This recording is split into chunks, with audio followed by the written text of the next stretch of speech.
Hi, it's me again with Corel Tips and Tricks. Part 2 of this. This was pretty cool, but this is cooler and really kind of easy.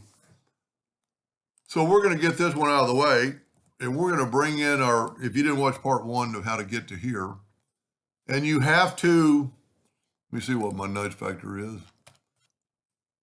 You have to be nice to nudge stuff out of the way. 15 inches, that'll nudge. So I'm going to get my Smart Fill tool, and I'm going to fill in there, there, there, there, there, there, there. Just like in the first video, you've got to fill all those in. We're going to nudge them over. I'm going to left click, right click. And because if I group them, when I group them, I will be able to contour them all at the same time. Now you see that little bitty speck? We don't really want it because it's such a small contour. You could ungroup it and contour that one differently. But if we select it all, go up to contour or object, break contour apart, then go up to object, well, group it again, and ungroup, we can get rid of that little dot. Now also, on this particular size, for some reason it's not doing the lines correctly on the contour. So let's you know what, let's do this. Let's back up here and let's do these individually. Let's, it takes a little bit more time, but you'll get a better, okay, those are somehow connected. Break the curve apart. They're still together. Okay, let's try filling that in. That gave us a new object. And then we can get rid of this. And then we could get left click, right click. Now contour that. That worked. Contour that. And you could you could do 3 contours. I'm not going to go there. But then let's zoom in. And I'm going to take my Smart Fill tool. You know what? Let's use a different color this time. Let's get that burnt orange. And let's fill in those spots. But now let's get this and use the interactive fill tool.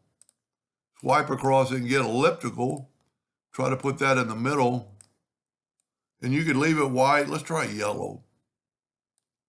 That looks pretty good. Then, to do the same thing, get your attribute eyedropper, take a sample, and just click. We could actually do that spot. Now, I'm going to nudge these out of the way. And now I'm going to do the outline. I'm going to take the Smart Fill tool, and I'm going to fill in the outlines. I'm not going to do that one because that's not an outline.